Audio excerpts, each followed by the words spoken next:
देखिए, mutual fund और share market में हमनी का मन में हमेशा ही द्वंद रहेला कि पैसा एक ही बार इन्वेस्ट कर देहल सही रहेला या टुकड़ा टुकड़ा करके थोड़ा थोड़ा करके इन्वेस्ट करल सही रहेला। तो आज इ वीडियो के माध्यम से एकर जवाब ढूंढे के कोशिश कइल जाई। नमस्कार, प्रणाम। रउआ लोग जुड़ चुकल बानी राउर आपन चैनल भोजपुरिया निवेश मंत्रा पर। तो चलिए आज के टॉपिक पे चलल जाओ। लमसम लमसम का होला?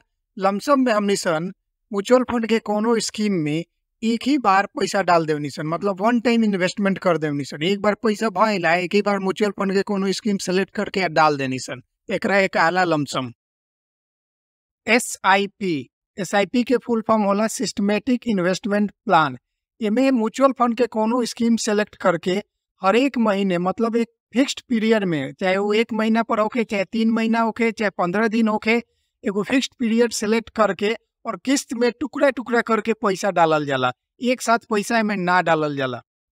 एसआईपी का होला, कैसे काम करेला, ओकरा पर अलग से एगो वीडियो भी बा जौन के डिस्क्रिप्शन में देहल बा, और म्यूचुअल फंड सीरीज में भी देहल बा ओकरा के।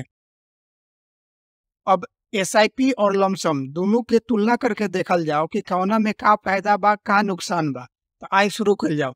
देखिए, एसआईपी में ना न्यूनतम राशि जो निवेश के होला वो 100 रुपया से लेके 500 होला। कोनो स्कीम में 100 ले लेला, कोनो में 500 कम से कम मांगेला। तो ये एगो फायदा बा कि हमनी 100 रुपया से शुरू कर सकत सन। वहीं अगर लमसम डाले जाए सन, मतलब एक मुश्त राशि डाले जाए सन, तो कम से कम 1000 रुपया हमनी का चाहिए। एसआईपी में मार्केट के हर एक परिस्थिति में निवेश हो जाला, मतलब मार्केट ऊपर जाता है तब निवेश होला, नीचे होता है तब, मतलब हर स्थिति में निवेश करनी सन। तो ऐसे का हो जाला, हमनी के जो कॉस्ट प्राइस होला, जो खरीदे वाला मूल्य होला, वो एवरेज हो जाला। और लमसम मतलब एक ही साथ पैसा डालेम सन तो वो एक ही प्राइस पे खरीदा जाला, तो वो कॉस्ट प्राइस एवरेज ना हो पाएला। एसआईपी द्वारा म्यूचुअल फंड में निवेश करे के कोनो उचित समय ना रहेला।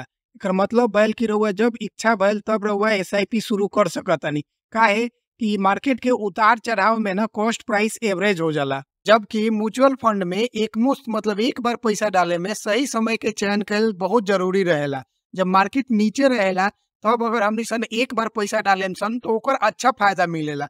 जैसे रसिया यूक्रेन के युद्ध भई रहे तो मार्केट बहुत नीचे आई रहे, अगर वो गरिया पैसा डालल रही तो बहुत अच्छा फायदा मिली। कोरोना के समय भी मार्केट नीचे आई रहे, मतलब बैल की सही समय के इंतजार करके और तब एक मुश्त पैसा डालल जाला।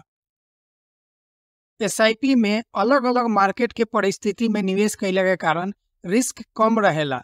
वहीं वन टाइम इन्वेस्टमेंट में रिस्क ज्यादा रहेला, काहे जे हमनी सन के पैसा एके बार लग जाता। एसआईपी में लमसम से रिटर्न थोड़ा कम मिलेला, काहे जे लमसम में एक मुश्त पैसा मार्केट में चल जाला। उदाहरण के तौर पर अगर 5 लाख डाला तनी सन तो 5 लाख रुपया मार्केट में एक साथ लाग गईल बा, जबकि एसआईपी में वो धीरे धीरे धीरे कई महीना में लागेला। ऐसे लमसम में रिटर्न एसआईपी से थोड़ा सा ज्यादा मिलेला। देखिए, निष्कर्ष के बात कइल जाओ ना तो दोनों के अपन फायदा बा और नुकसान तो कोनो में नहीं है, लेकिन हमनी सन के नजरिया से एसआईपी बेहतर बा। कम पैसा से शुरू हो जाला। ऐसे रउआ लोग एसआईपी में निवेश के श्री गणेश तो करिए दी, और लमसम के जब मौका आई तो वो कहाँ पता चली, वो चैनले पे पता चली। ऐसे रउआ लोग जुड़ल रही है चैनल से, और आगे भोजपुरिया परिवार के बाकी सदस्य से भी शेयर करत रही। आज के वीडियो कैसा लागल है रउआ लोग कमेंट करके जरूर बताएं, और हाँ, लाइक शेयर और सब्सक्राइब करते चलें। धन्यवाद।